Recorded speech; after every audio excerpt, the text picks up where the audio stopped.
Hi friends, ఈరోజు మనం Israel దేశం గురించి కొన్ని విషయాలు తెలుసుకుందాం. ఈ చిన్న దేశం ప్రపంచంలో నెంబర్ వన్గా ఎందుకు నిలిచిందో తెలుసుకుందాం. ఇజ్రాయెల్ దేశం 1948 మే 14న ఏర్పడింది. ఇక్కడ జాతీయ భాషలు అరబిక్, హీబ్రూ. ఇజ్రాయెల్ దేశం మిడిల్ ఈస్ట్ మధ్యధరా సముద్రం తూర్పు తీరంలో ఉంది. ఇజ్రాయెల్ యొక్క భూమి యూదులు, క్రైస్తవులు, ముస్లింలకు అతి పవిత్రమైన ప్రాంతం. దాదాపు 2000 సంవత్సరాల పాటు అంతరించిపోయిన హీబ్రూ భాషను జాతీయ భాషగా చేసి పునరుజ్జీవింపజేసిన ఏకైక దేశం ఇజ్రాయెల్. ప్రపంచంలోని అత్యధిక సంఖ్యలో స్టార్టప్స్ ఉన్న దేశాల్లో ఇజ్రాయెల్ కూడా ఒకటిగా నిలిచింది. టెక్నాలజీలో చాలా అభివృద్ధి చెందింది. ఇజ్రాయెల్లో సగం భూమి ఎడారి అయినప్పటికీ డ్రిప్ ఇరిగేషన్ వంటి ఆధునిక పద్ధతులను ఉపయోగించి వ్యవసాయంలో ప్రపంచానికి ఆదర్శంగా నిలిచింది. ఇక్కడ వ్యాపారపరంగా వజ్రాలు, కటింగ్, పాలిషింగ్ వ్యాపారానికి చాలా ప్రసిద్ధి చెందినది. ఇక్కడి డైమండ్ ఎక్స్చేంజ్ ప్రపంచంలోనే అతిపెద్దది. టెక్నాలజీ పరంగా సెల్ ఫోన్ మరియు ఇతర అధునాతన టెక్నాలజీలో అభివృద్ధిలో ఇజ్రాయెల్ పాత్ర చాలా ఉంది. మ్యూజియంలు ప్రపంచంలోనే అత్యధికంగా ఇజ్రాయెల్లోనే ఉన్నాయి.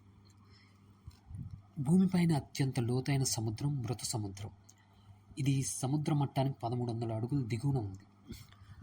ప్రపంచంలో అత్యధిక ఉప్పు శాతం కలిగిన నీటి వనరు కూడా మృత సముద్రం. దీనిలో ఎవరైనా పడినా తేలియాడతారు. ఈ చిన్న దేశంలో ఒకవైపు ఎడారి ఉంటే మరోవైపు మంచు కురిసే పర్వతం మౌంట్ హార్మన్ కూడా ఉంది.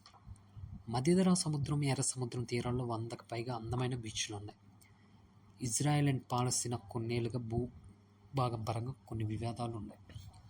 శత్రు దేశాల నుంచి ముప్పు కారణంగా క్షిపణుల దాడి నుంచి దేశాన్ని రక్షించడానికి ఇజ్రాయెల్ అభివృద్ధి చేసిన అత్యాధునిక రక్షణ వ్యవస్థ ఐరన్ డోమ్ ప్రపంచంలోని అత్యంత శక్తివంతమైన రక్షణ వ్యవస్థల్లో ఒకటిగా నిలిచింది.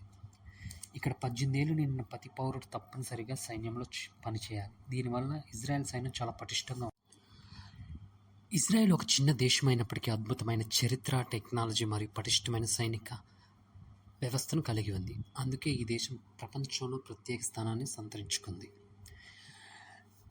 ఇవి ఫ్రెండ్స్ ఈరోజు ఇజ్రాయెల్ గురించి కొన్ని విషయాలు. వీడియో కనుక మీకు నచ్చినట్టయితే లైక్ చేయండి, షేర్ చేయండి, కామెంట్ చేయండి. Finally subscribe me. Thanks for watching.